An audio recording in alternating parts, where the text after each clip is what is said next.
A few weeks ago, I taught you about the future tense in German, but what I didn't tell you is that one is called Futur eins. But if there's a Futur eins, there has to be a Futur zwei, right? Of course. So today we're going to learn how to talk about things in the future as if they had already occurred at that point in the future. So let's grab your notebooks and pens and let's get started. First, a quick recap. While you can talk about the future in German simply by using the Präsens tense or the present tense and a time element that implies the future, the official Futur eins is formed with the verb werden, which is slightly irregular, and an infinitive of a secondary verb at the end of the sentence. Ich werde einen Kuchen backen.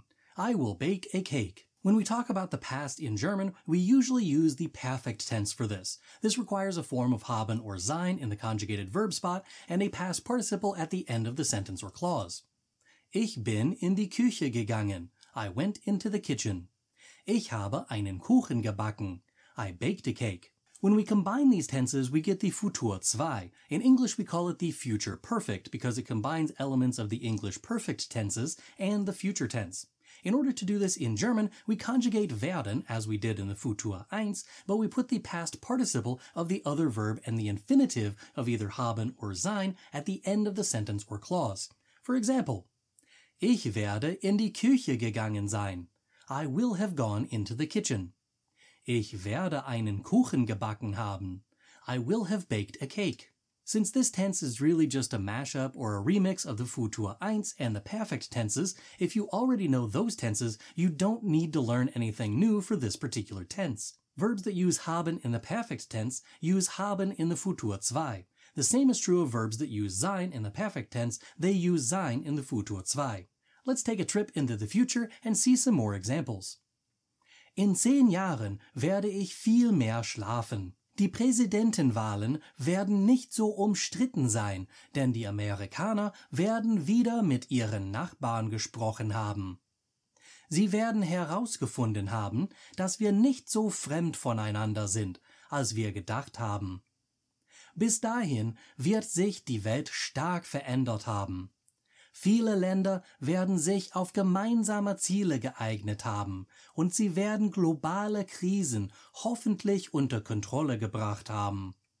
Die Wissenschaftler werden neue Technologien entwickelt haben, die es uns ermöglichen, sorglos zu leben. Die Menschen werden ihre Gewohnheiten geändert haben und es wird weniger Konflikte um Ressourcen geben, weil wir gelernt haben werden, besser miteinander zu teilen. Wir werden die Fehler der Vergangenheit erkannt und unsere Lektionen daraus gelernt haben. Auch im Alltag wird sich vieles verändert haben. Weise Menschen werden neue Transportmittel erfunden haben. Die Städte werden sich an diese neuen Möglichkeiten angepasst haben. Die Menschen werden weniger Zeit in Staus verbracht haben. Viele werden von zu Hause aus gearbeitet haben. In 10 Jahren werden wir vielleicht zurückblicken und uns fragen, warum wir so lange gebraucht haben, um diese Dinge zu verstehen. Doch eines ist sicher, wir werden viele Fortschritte gemacht und eine bessere Zukunft aufgebaut haben. Now you've seen a few more examples of how the Futur zwei works in German. Write your own future story in the comments down below. Try to use the Futur zwei as you do.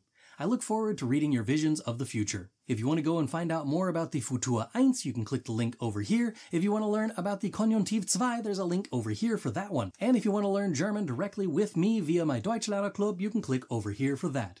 Das ist alles für heute. Danke fürs Zuschauen. Bis zum nächsten Mal. Tschüss!